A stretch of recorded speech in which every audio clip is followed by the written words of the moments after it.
Sup, Shredders? My name is Logan, aka Spiderhands. Logan, aka Spiderhands, and welcome to SB Interviews for our third one today with Nightbird Casino. We've got two members from Nightbird Casino with us today. We have got James Moore and Don Shephard, and we're just going to chat to them about their music, what they've been doing, their previous releases, as well as some of their more recent tracks, and maybe we'll even be able to play one of those during the interview today. And we're going to switch over to here, where we have James and Don. And welcome to the interview to both of you. How would you like to introduce yourselves to the audience? Well, you already got our names, the name of the band. You said we got two members of Nightbird Casino. I'll point out that we're actually the only members of Nightbird Casino.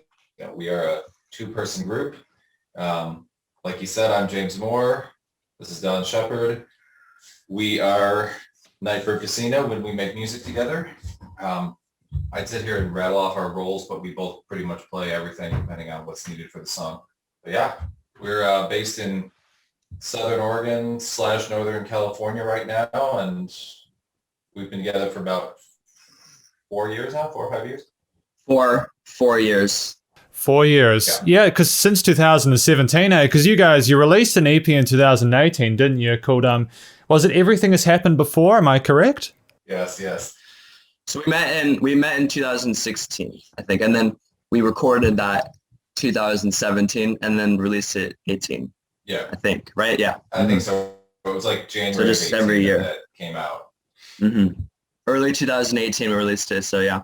That's good. That's pretty well done. Like, so 4 years. Has it flown by for you guys? What's your journey sort of been during those 4 years? It's probably been pretty different for both of us, actually.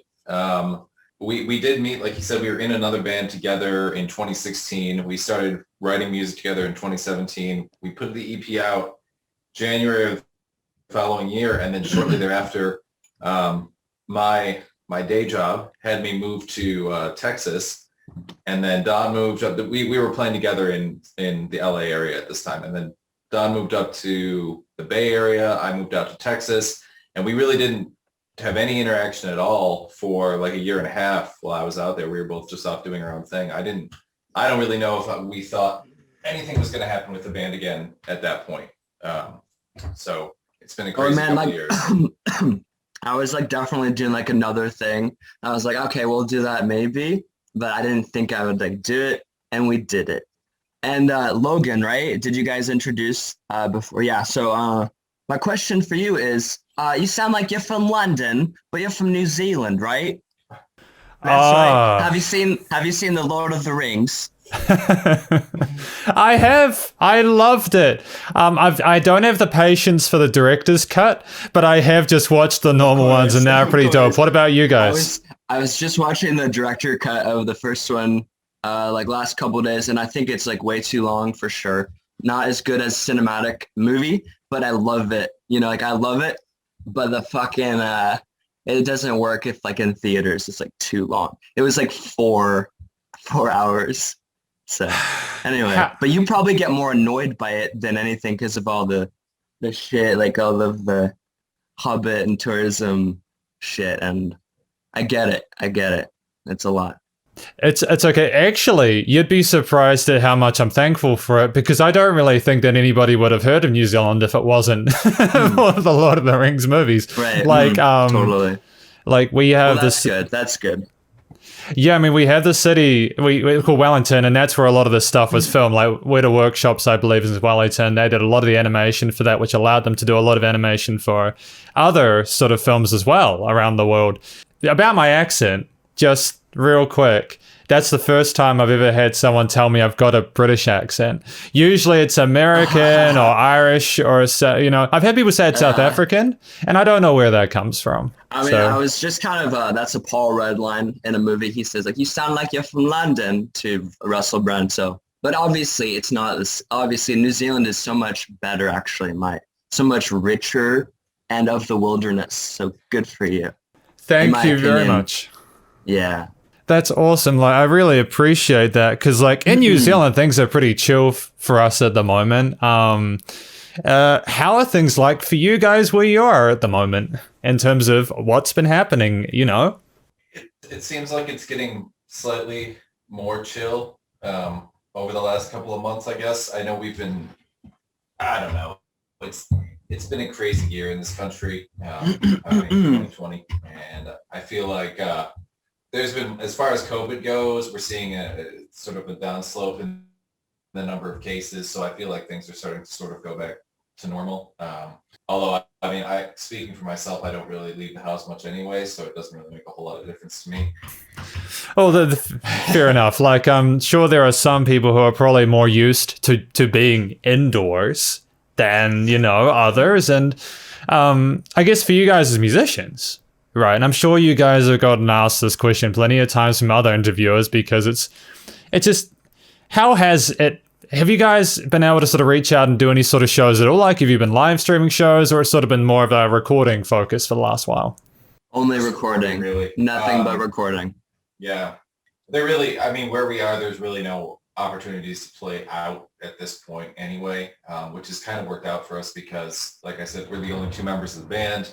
But obviously you've heard our music, and 90% of the songs can't be played in a live setting with just 2 people. You need like 3, 4, 5 people for some of these songs, or, an entire orchestra for some of them. So being it right now, if somebody offered us a show, I'm not sure what we do, unless it was just both of us sitting there playing acoustic guitars, doing some sort of sad Bon Iver type thing, which isn't really us anyway. So it's given us time to work on recording and writing, and then hopefully when things do start showing up for shows, we can put together some sort of a live touring band to support us. Yeah, because I think you can do a lot with 2 people actually, but I don't think you could really do any of our stuff to the extent that I would want to do it with 2 people. I would always be thinking we need a 3rd or a 4th or a 5th for any number of things, and so that would always be a problem. Because I cannot imagine how you guys are able to write what you did with like Gregorian Knapp and everything with 2 people. That blows me away. Like, how did you dictate the different roles within that record and such? You want to try this one? I mean, I feel like I had a lot of like stints of time where I wasn't playing music, like touching an instrument, and then I would also have like a very long drive to Oregon. So, and at the end of the day, like when we started recording, it was pretty fun and effortless. So like we started cranking as much shit out as possible, and then we took all the stuff we had written over 3 years, both of us compiled it, and then and then we also wrote like a third of it when we came back to write the album. So it was like one third when we met, and then 1/3 of it we wrote separately, and the last third we put it all together at the end. So it's pretty effortless, like in terms of the direction, of also in the aesthetic of like what we were going for. We were pretty like aligned, I feel, in general. Yeah. To expand on that, it's like for writing a song, I don't think we really ever have a moment where it's like, okay, you play the piano and then I'm gonna play this. It's just sort of everything just happened. We both play to some degree pretty much every instrument that you hear on the album, and so it just kind of depends on who's doing what. Like some of the songs off of there, like our new single that's coming out, Catharsis Train, and some of the tracks from Gregorian Knapp, like the last track, VY Canis Majoris, that had been around for like 4 years at that point, and we had originally written it when we had a drummer in the band. So it just all kind of came, some of those songs just came back from, okay, we wrote these 4 years ago and we've been tossing them around. We had some like shitty recordings on our phones from rehearsal sessions, and we just got together and like restructured them. And then some of it was stuff that Don had just written in those couple of years in between when we hadn't even really been a band. He put some songs together and sent them to me, and we just started expanding. Vice versa. I feel like I feel like you also did the same too. Like we both separately had shit we wrote separately and brought to the table later and put onto it. Yeah, absolutely. Like I was listening to the review that you had done for Gregorian Knapp yesterday, and we got to go to Epoxy, and you said what is happening at one point, and then you asked like, I wonder how they came up with it. So like that song in particular, the piano, like the structure of the song you hear was all written by Don, and he just sent me this piano track and was like separately. Yeah, like see if there's something that you could add to this. This is a little piece that I wrote. And I sat down and started writing these synth parts using MIDI, which is probably like the worst way to write stuff, but that's what I was doing. And I decided at some point, I was like, okay, I'm going to it sounds like real shit. violin. It sounds like complete shit, but you get all of the timing of exactly what you want, and so it's amazing. Yeah, but it sounds terrible. So I tried taking these synth parts that I wrote, and I was like, all right, what if I make this sound like a cello? I'll make this one sound like a violin, what have you. And I just kept doing that and building on it until we had like this whole like little MIDI orchestra. And then we actually, you'd ask there, do we play? We do not play all those instruments. Pretty much everything else we play, but we don't play orchestral instruments. I can't read music. I don't think you can either. I can read music, and I did play, or I played upright bass actually in high school. To clarify that, but I didn't play that much.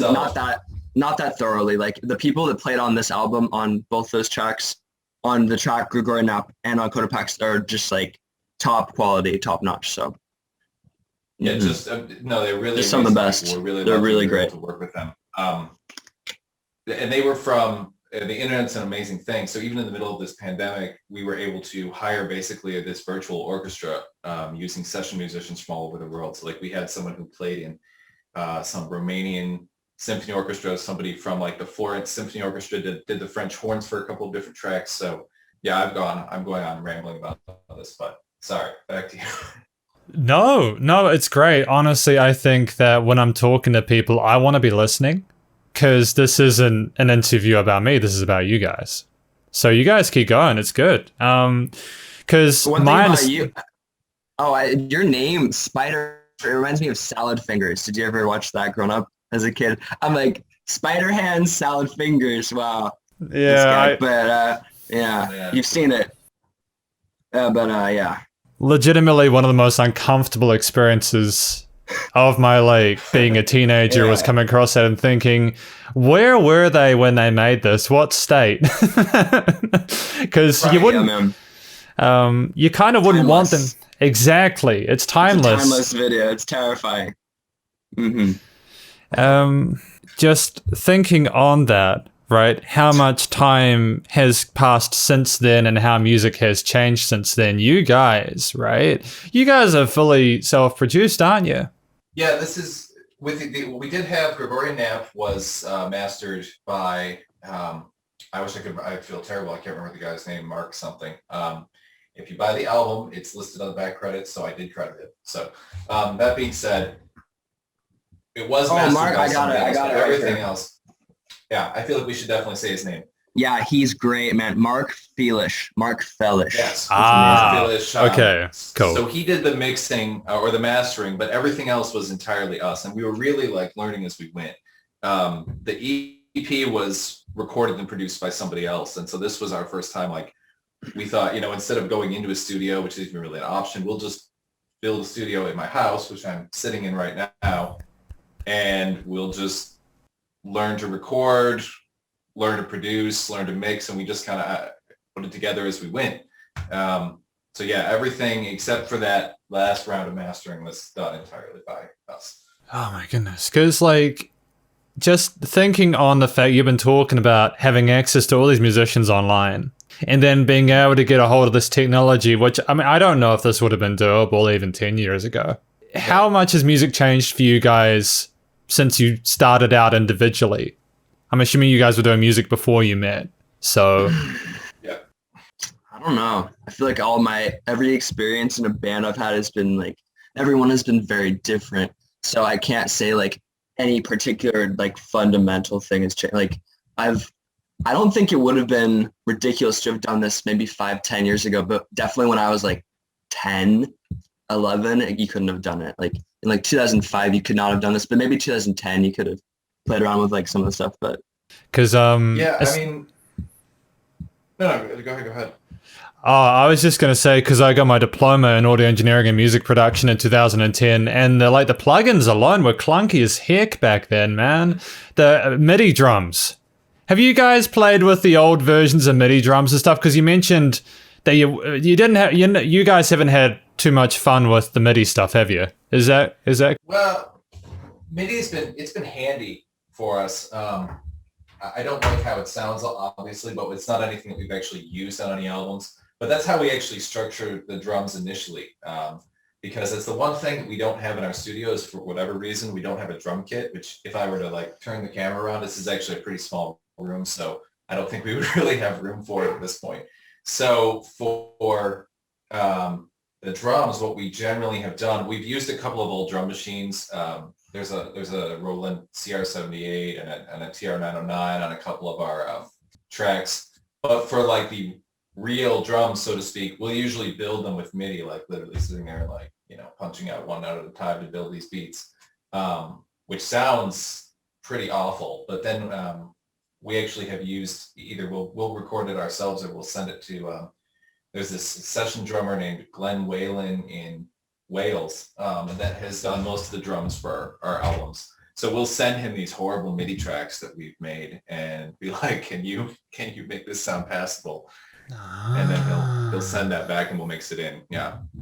Yeah, he's great. I didn't know he was from Wales, actually. He's really good, though. Man. It's easy to remember with the name. Yeah, Glenn Whalen from Wales. Oh, yeah. Official third member. Great. He doesn't even know it. And as far as how music has changed for me, like I didn't know how to do any of this a few years ago, and I'm not sure if it was possible or not, but in other bands that I've been with previously, anytime we've recorded anything, like the thought of recording a full album never even came up because it was like, well, it's unaffordable. We can't afford to go into the studio and do a whole album. And the option of doing it ourselves never even came up. So it was always like, well, we'll just record like 2 tracks, you know, we'll go to some studio some guy has in his basement and pay through the nose for something that turns out we could be doing ourselves. So not to knock studios by any means, you know, there's some amazing audio engineers out there and there's some great stuff you could do, but the fact that you can now teach it to yourself and do it yourself and produce something that sounds at least somewhat professional is pretty impressive. And that's changed a lot.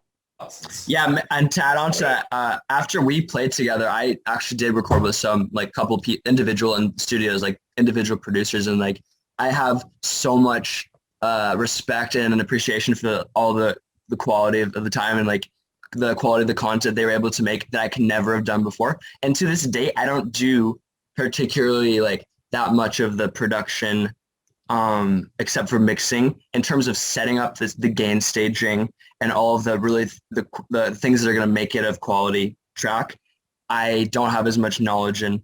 But so as far as like what's changed for me is not so much, because it's just been the same, like listening to as much music as possible, as humanly possible, and playing as much as possible. But so I guess the technology has changed immensely in 10 years, huh? Because I guess I remember having GarageBand on like the first like Apple MacBook. That was like my basic thing to play with.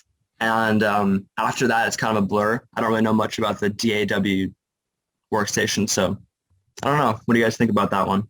Like, how has it really changed fundamentally in the last 15 years? I think, like, just if anything, like, I'm just going to check something real quick for a sec.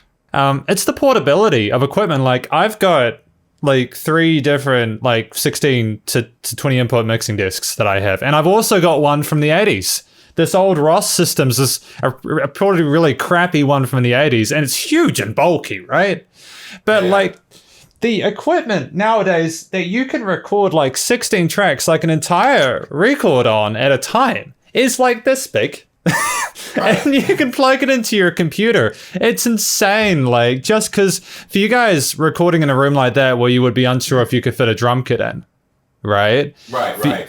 For you to be able to record in that room just because of the advancements. Yeah, exactly. Isn't that just something to be like? Right. No, it is crazy. This room is like, I think I measured it a while ago and it was like 12 by 10. Whoa. Like the fact that we're able to basically fit a studio in here, like this is like a spare bedroom, and we have like all this equipment sitting, like you can't really see it, but everything's sitting to my left here. We have all these synthesizers and interfaces and everything, and all this is used for recording. Whereas like before, to record just the equipment just to record would take up the whole room, and that's pretty amazing.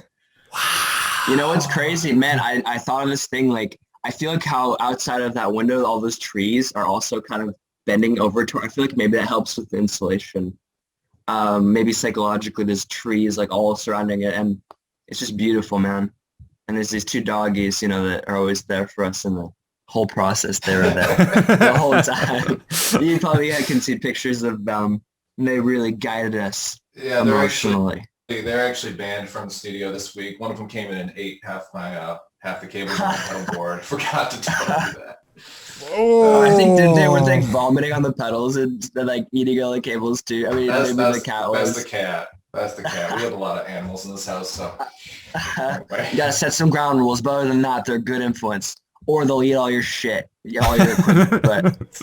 but maybe they won't too if you train them properly. Oh my goodness. Yeah, I'm glad that you guys had emotional support animals. Yeah. Well, that's it then. There only the three? Was there a fourth? I thought there was like a parakeet or No. It's just or something.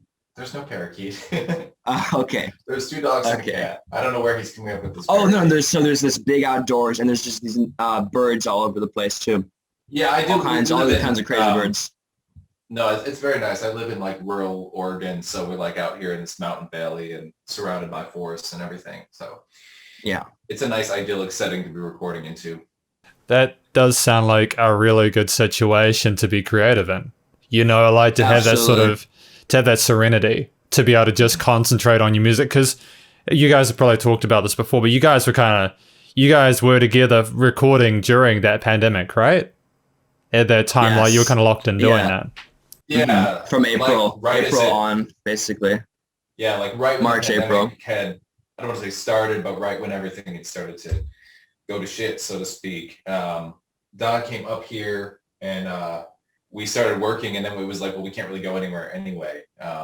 So we were pretty much, there were really no distractions at all. So the pandemic was, in a sense, it was like helpful to being able to get that album out there and kind of kickstart us a bit. Yeah, like in a fucked up way, it was the best that happened to the career that we were building. And it truly was what brought us to, like, this is very unpredictable. We might as well do whatever, like make the album we want to, and people will have no other content but ours to consume at the end. Actually, I know, but people have been making content the whole time, to be honest. Like, it's just that like traditional content is like all different now. Oh yeah, I'm sure this has probably been, in some ways, I'm sure the pandemic, it's obviously been really difficult on the music industry, on people who make their livings touring and, especially road crews and such. Mm-hmm. But I think for a lot of artists, in a way, it's probably been, inspirational, I guess, take that for what you will, in the sense that it's forced us to focus Adapt on our music and adapt to doing things a different way. Because you guys still obviously have to keep in touch with your fans, and so could stay connected to them throughout the stage where you can't do these live shows, right? We don't have that. We don't have that many fans, at this moment. So like, we don't have that much of a burden on that level. But hopefully one day. Yeah, I mean, here's the weird thing about Nightbird Casino fans. is that we've actually never played a live show. And I don't mean to say that, like, we have both played many live shows with other bands, and we've played live shows together in another band. This has been very like recording centric project. Yeah. So like when we first started, we had met in another band. We started our own thing, and it was a 3-piece. It was the 2 of us and a drummer, and we would get together and just write. And then before we ever actually started playing any live shows, our drummer left the band. It was just the 2 of us, and we were like, well, fuck it, let's just go record what we have. So we went and did this EP, and then right after that, I mean, I don't want to say the band broke up, but we kind of went on hiatus. I moved to Texas, and then he moved up to the Bay Area, and then nothing happened. And then we got back together. It was right in the middle of this pandemic, and so we've never actually had the opportunity to play a show as Nightbird Casino. So most of our interaction with our fans has just been entirely through social media at this point. So let's just say, like, tomorrow everything got better and you could suddenly go out and go and sort of meet new.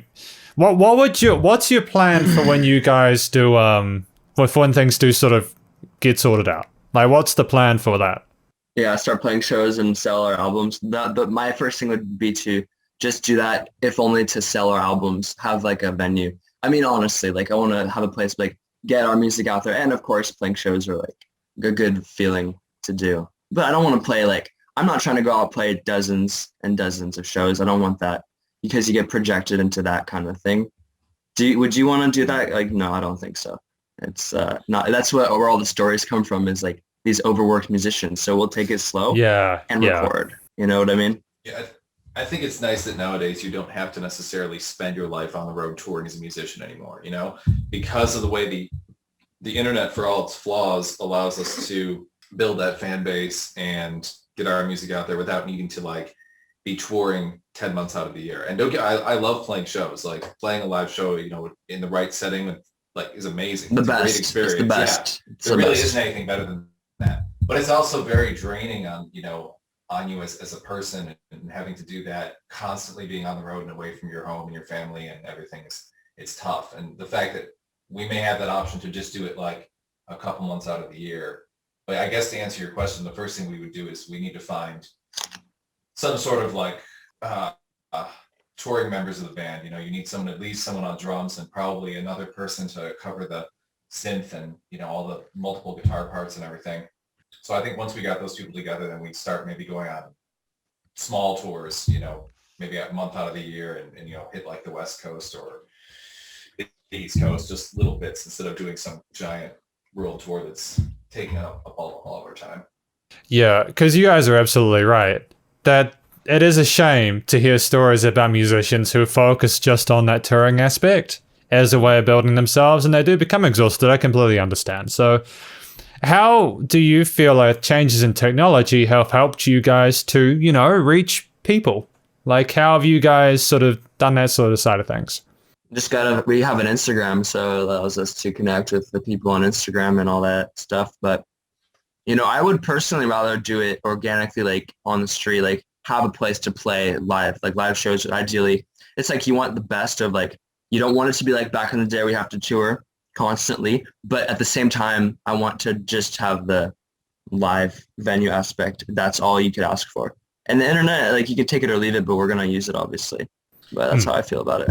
Yeah, I mean, the technology, in some ways, it's good that things like Instagram and Facebook, like on a personal level, I feel like I really don't like them. I try not to use them really. I have personal accounts, but I don't really touch them at all anymore. I feel like social media has probably done more harm than good. Here we go. Zoom telling me they're giving me more time for free. Thanks. It's probably done more harm than good, but it does. What's up? Sorry, does Zoom not give you unlimited minutes? Oh yeah, it just popped up and said that they were going to give me unlimited minutes on this call. So but they had to like upgrade it. So you've been upgraded to unlimited. Yeah. So anyway, so we're good. But yeah, social media has probably done more harm than good in a lot of ways, but it does allow us to, like you said, like you can connect with people that, like, I mean, for instance, we wouldn't be having this interview with you. You wouldn't have heard our music. We wouldn't be talking to you right now about this if it weren't for social media and the internet, existing. Well, putting together Code Epoxy wouldn't have happened because I don't know where I'm going to find, a professional, oboist here, in town to come do that. But with, the internet, I was able to find one in a couple minutes, and you're able to, put together this amazing song that would have taken, probably months to do, any other way. So I think it's definitely, I remember when I was first in a band, years ago, and MySpace was the way the bands got out there. And that was a new thing too. Before that, there really was no way to do it except physically going on the road and playing shows and hoping people came. So the internet's allowed you to build this massive worldwide fan base, hypothetically. Yeah, but I think MySpace was like the peak, and I think that is enough. And we have gotten a little past it, and I think I liked MySpace. I liked it too, and I think we should reconsider all the other, like, even like virtual reality. Like, you really want that for your fucking like brain?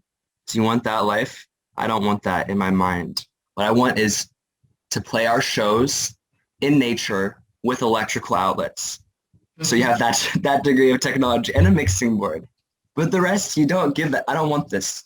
I don't want the other. Our shows are going to be powered by solar panels. They're going to be in the forest. It's going to be very cerebral, back to nature. No, it doesn't have to be solar. It doesn't have to be solar. It can be electric. Wind turbines. There you go. Okay. But whatever, yeah, what have you. So that's how I see it. And, we have a lot of cables and shit right now. That's cool with me too. But ultimately it's just like a flute and like a carved out wooden guitar and some mescaline.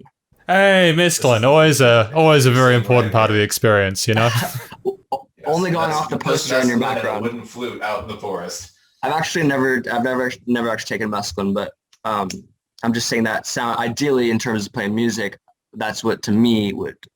You touched on the fact that people can sometimes get a little bit too stuck into that sort of digital side of things when they're musicians, like focusing more on the image than the actual music itself. So for you guys focusing on that recording, it's actually allowed you guys to really sort of hone your craft and sort of find your own sort of style before you kind of reach out like that, eh? Because you guys are signed, aren't you? To a Real Quiet No. Record? That's actually that's our record label. So Oh, cool. sorry. Here. Yeah. No, it's all good. But we're not. And yeah, speaking of image, like you're saying, yeah, we're really, that is our weakness right there. We have no image, as you can tell. Like building this like digital personality and image for the band, for me, like that falls so flat. I don't even know how to do that. Like it's obviously mixed blessing. If you have an image, it's easier time to market. If you don't have an image, you have less pressure and you can make any kind of music you want, so you have more freedom. Yeah. So you really have to look at that too. And I really don't care if you have a direct image. It's like, I'm not personally trying to present an image. That image is the statement, is the music. It's like, that is what we were producing. And that is what I hope to really guide people towards, is to spend time listening to music and more other music too. Just music in general. Exactly. That's the whole point, right? That's the whole point. Exactly, because again, the risk is that if you just focus all that time on trying to sort of show people that you look like something or that you're like other people, it can distract from that music, That is what it's designed to. It's designed to sell, actually. It's like all the marketing is designed to sell in big amphitheaters ultimately, right? It's like, that's what it's for. So how do we focus on the quality of the content first? As pretentious as that sounds, like, because otherwise, like, I would care about having an image, but I stapled like a sweatshirt to my wall for decoration. Like, I don't care about fucking, I know it looks like shit, and I know that you sound like you're from London. We have a song on our next album called London too, so that's why I'm trying to push it. Oh, yeah, so that's our marketing. That's where it right comes there. from. We staple sweatshirts to the wall for marketing, so Yeah. Ooh, that's how it goes, pal. That's how you guess what you gotta do, man. Because that's guerrilla marketing, isn't it, right there? That's very clever. So you're talking about sorry, what were you going to say? Oh, like in the forest, like guerrilla too, and guerrilla style. Like, you're on to something, man. But I think it's just like, you just have to go with what you're feeling, man.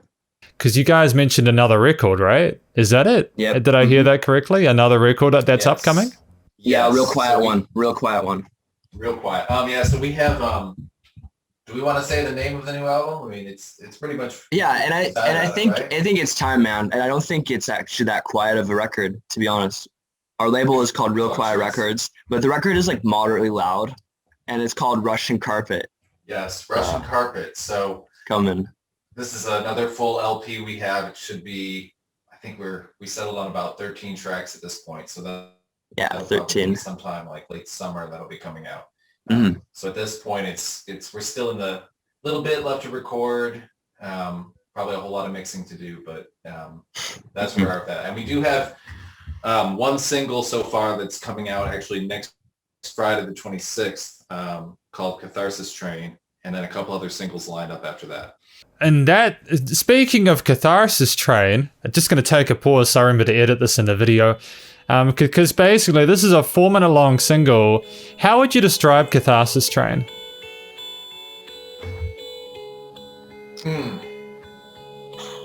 We wrote half of it 3 years ago, and then we wrote half of it a month ago.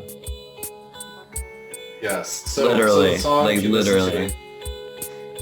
It's sort of got this traditional, for us, this semi-traditional verse-chorus verse type structure. And that part was actually one of the earliest things we wrote. So back in 2017, when we first started playing together, we put together the song. So it's almost exactly as you hear it now. With the lyrics are the same. Truly. The main guitar line and bass, everything was identical. And that's been kicking around for like ever. And we tried to record it on our EP, and we tried to record it on Gregorian Nap.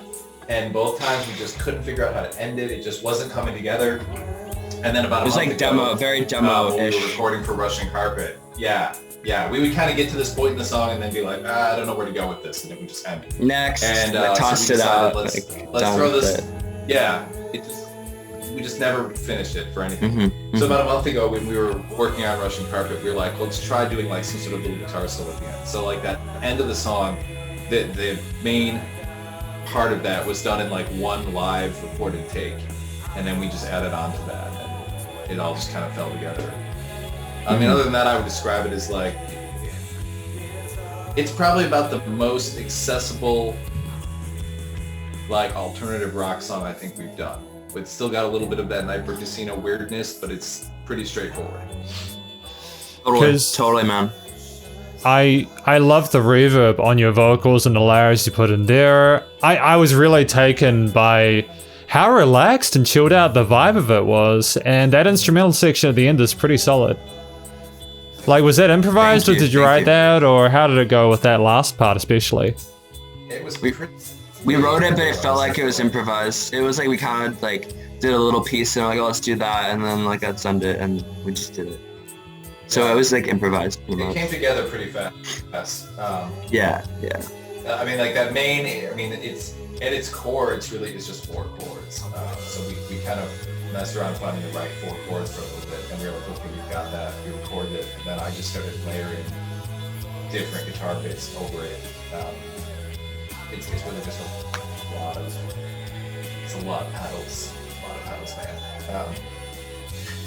A lot of pedals, like, because what would your what would your pedal setups look like for something like this? You'd have about 3 or 4 different effects in there, wouldn't you? Plus, like, what kind of gear did you use for the recording? Well, I wish I could just I would turn this around and show you, but I feel like if I did that, I'll fuck something up. Let's see if I can turn this, because my pedal board's actually right behind it. Did you use the echo? Did you use the echo brim pedal on this one?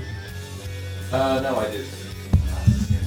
I'll just tell you. So we've got mainly what you're hearing is we're using a Digitech whammy pedal a lot, and then I have this. There's this little boutique place called the King of Gear, TKOG, and it started out as like this Radiohead fan site where they would just dissect all of Radiohead's music and what different pieces of gear they were using, and then they started actually making pedals. So they make this pedal called the Mini Glitch that does like live glitching on your on the guitar as you're playing it. So you're hearing a lot of that, a lot of the whammy pedal, and then for distortion, I'm just using a Boss Super Overdrive, and that all goes through a Vox AC15. Nice. Is that indicative of like the kind of approach you're going to take to recording? Was it Russian Carpet? Russian Carpet, yes. Is there going to be more material like Catharsis Train on Russian? No. No. Not at all. No, you're going to have some. I mean, maybe little bits here and there. Actually, yeah, one maybe. Okay, I'm gonna say the initials CT. Not gonna give away the right. I mean, we can say it. I feel like qualifies maybe a little bit, but not really. Yeah, it sounds like something out of Twin Peaks. It doesn't sound like anything we've done before. Look at this guy, because he's watching with his girl. He's watching all the David Lynch collection. He just name drops Twin Peaks. It's true. I am, but like, I think because I was watching that, that musical style managed to come out in this one song. So I think like Gregorian Nap, it's not like one. I think there's definitely themes in the music, but it's not like the same style necessarily. It kind of jumps all over the place like we tend to do. So you're gonna have stuff on there that's more electronic, that's more orchestral based. But there's more. I bet there's definitely more glue. There's more glue throughout the whole thing. Actually, I feel the defining thing is like compared to Gregorian Nap, there's so much more cohesiveness, even though everyone is different. Like in the chunks, they're all different, but thematically it comes together. Whatever that means to you, like it just feels, because Gregorian Nap is a complete, utter mess. Like it's completely just like, and that's because in a good way. And I don't know, like it's in a way, like it's in the way it is. It is what it is. It's like good or bad. Some days I don't love all of it, but I think it's a really loud album, so I really love it. But I'm not always like, I always want to do better. Like, so I feel like this album is us doing better, like really tightening it up, because There are things that really drive me crazy on Gregorian now. Like, oh, I wish we'd just like turned up the drums on the first track a little more. I think it was, or did on like one of them. You can hear this on the Gregorian Now track. You hear this like clipping on a loop a little bit, for like 30 seconds. It's like the worst. So always like making it better. Yeah, I think you always learn from, you're going to listen to the things you did in the past. Yeah. And you're going to be like, okay, I don't like X, Y, Z about it. So going forward, we'll make sure that's changed. Mm-hmm. But yeah, thematically, I think the album makes a little more sense. Thematically. And metaphorically, dude, it's about, to me, it's about Russian carpets because of the fact that the album is very like, it's like very traditional, actually. The album feels very kind of medieval almost. That's what I was going for. A Russian carpet, that's a very simple concept, but also kind of modern. And that's why I like the name, because it could be old school or futuristic. I was just like spacing for a bit, yeah. It's okay. But you get the idea. It has to feel timeless, and whether or not that is achieved, that's what I think we tried to really do with the whole album. So, in general. Just so I've got this straight, Catharsis Train is coming out on Friday the 26th of February, right? Yes. Yeah. 100% is. Sweet, I've got that right. And then the new album is coming out late summer. Is that correct? Late summer, yeah. No release date yet, but probably like July or maybe, August. something like that. Yeah. Sick. It's sounding like a pretty big year for you guys. 13 tracks. I am genuinely excited to like. I actually will just be keen to sort of check it out when it comes out. It'd be really cool because it'll be good to. Oh, thank you, man. Thank you. I mean, we would expect nothing less after talking to you now and the last review. You better check it out. It's coming out in 6 months. So please do. Yeah, and hopefully everyone else watching this interview will go check it out as well because... Yeah, definitely. As well as your previous material, because we've actually been talking for about 50 or so minutes, I think. We might be needed to say goodbye soon, but is there anything that you wanted to tell everyone watching this about yourselves before we finish up? Oh man, no, I'm good, man. We're bad at this marketing stuff. You just gotta ask us questions and then we have brilliant answers. But just listen. I guess if I could tell people anything, just like check out our music and have an open mind. And if you like good original shit, give it a listen. So you might like it, and if you don't like it, that's cool. But if you like it, and we'd love it if you listen to us, and we'll keep making the best music we can. Hey, Logan, real fast, what was your favorite track on Gregorian Now? Pineapple Triangles. No, it wasn't. I mean, yeah, okay, but what was it really? Come on. No, seriously. No, for real. Okay. For real. No, it was... What was it that you liked about that track? I loved just how out of left field it was. I loved the vibrancy and the energy with it. I loved how charismatic it was. Was it those things? What's cool is that, like, I think for us, we wrote that song as, like, it was a joke, honestly. Like, we were... I don't remember what part of it came up first. I think that main guitar riff, bass riff part of it, that originally was the first part of it. And we were, like, talking, we were playing, we were like, this is, like, sounds like surf rock. It's got, like, this weird B-52s feel to it. Not on purpose, it just kind of came out that way. So, like, literally, Don just started singing those words. It didn't mean anything. It was just like, here's a couple words I'm throwing together. And that came from a drawing. That came from a drawing, those words. And it doesn't have to mean anything. It was just the piece of the drawing had like this triangle. It looked like the scratching on a pineapple. So it was like pineapple triangle. And then it happened to work on the song. So don't have to read into it and make it your favorite song on the album. You have to say it's the worst song on the album. It's a joke song. And you should listen to Symmetrical Electrical, I think. Because that's my favorite one. But he does, in the review, he does say that's also his favorite song. But I know your mind was blown by Pineapple Triangles. And I think a lot of people have that reaction when they hear it. They love that song because it's just so weird and out of left field. And we just kind of were like, we threw it on there like, let's do Pineapple Triangles and see if it actually sounds good. And just to be funny. And a lot of people really love it, though. Look, I mean, anyway. as a reviewer, right? And sort of, I have listened to a lot of really serious, heavy material. Like recently, I listened to an album that someone made about their experiences with racism and sort of referencing slavery and stuff. I've listened to some really difficult stuff. My brain was like, oh my goodness, this is a joke song. And I love it and I can just vibe with it. My brain was like, I just makes me feel good. I liked the sense of humor with it. I fell in love with it. Because it was so So I feel like all the instruments are consistent with like the style too. It's like it just is what it is. So I get that you love it, but it is a joke song and you love it because of that. But what was your favorite serious song on the album? I would have to a joke song. I would have to listen through it again because my tastes have changed. Like how I liked something at that point is going to be different to how I like it now. So I think this is just a chance for me to have a listen through that album again from start to finish. What's your favorite Radiohead album?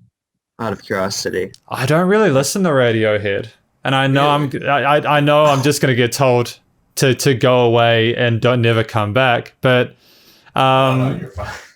No, not by me, by this guy, by the other guy. Not by me. You listen to whatever you like. No, it's that I heard Creep so much from one of my exes that it put me off Radiohead permanently. Don't let Creep determine Radiohead for you. That is like their worst.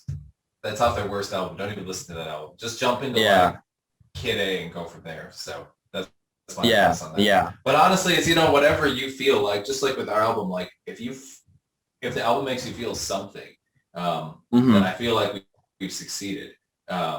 Yes. The idea is to like get a reaction out of people, and if you listen to something and it makes you, like you said, you listen to that song and it just makes you feel good right away, then we've really accomplished what we set out to do. Thank you for asking me questions, I guess, as a final note, because I do appreciate it. I do appreciate being asked questions. Thank you for thanking me on that and recognizing that my job is also to ask the interviewer questions, because you're obviously only interested in our music because you know about music or whatever. And of course, you should listen to Radiohead if you do. If you do care about music, you should listen to Radiohead. Oh, that's a hot take. No, I know they're a fantastic act. It's literally that I had a bad experience when I was a teenager, and it put me off listening to them for like a decade and a half. I'm kind of sorry about that. I'm 50-50 sorry about that. It's not a problem. It's not a problem. But it will be if you don't listen to them. I feel like you're more into them than I am now. This is like pretty extreme. Lately, I have been getting into, because the thing is, he has been telling me like, oh, they are worth the time and investment anyway. But like, I have been listening to them recently, and I have to pass the buck, or I have to pay it forward, as they say, whatever you want to say. Like, but more important than listening to Radiohead is listening to Nightbird Casino. So Radiohead's got. They are equally important. I have to honestly, both of those are important. Yeah, and our band too. And we have a new album coming out in about 7 months. So. Cool. So just to recap, I need to go and listen to Radiohead. The people watching this review need to go listen to Nightbird Casino. Yes. And while they're doing that, I need to listen to more Radiohead. Is that correct? Yeah, more or less. More or less. You got it. Thank you. That's good to know. I genuinely, I'm going to go listen to it because I feel bad now. I'm actually wondering if I've been missing out. Yeah. We'll have to catch up after you hear it. Let us know what you think, Yeah, I'll just get a message from you guys once I'm saying, have you done it? And I'll be like, yeah, I listened to all of their albums and I don't listen to anything else now. That's kind of what happens. So yeah, you have to make it believable. Yeah, you can say something like that. However, it is the end of the interview. Thank you very much for coming in to chat today, James Moore and Don Shephard. It was lovely to to talk to you guys about Nightbird Casino, your journey and your music, and looking forward to hearing your music that's upcoming in future, including Catharsis Train out this Friday and the album later. And what time is it coming out on Friday, James? Midnight everywhere. Midnight. Whatever your midnight is, that's when it's out. Yes. Sick. Well, so thank you, Logan. This was fun. Yeah, thanks, man. Appreciate it. All right. Catch you later, guys. See ya. Bye. Adios. And that was the interview with Nightbird Casino. Hopefully you enjoyed it. Hopefully I didn't stuff up the audio in that last part of the track when I tried to play Catharsis Train. And apparently I need to go listen to more Radiohead. That was good though. I do appreciate that. I'm going to go and listen to more Radiohead, but hopefully you enjoyed the interview today with Nightbird Casino. Please do check out their social medias. I'll leave some links here for you to go check out. I know I look like I'm recording in a spooky house. I'll sort the lighting for next time. Stay cool, stay safe. Please also remember to support your local musicians and artists at this point in time as need the help more than ever with all the crazy stuff going on in the world. And I'll catch you in the next review. Spider Hands out.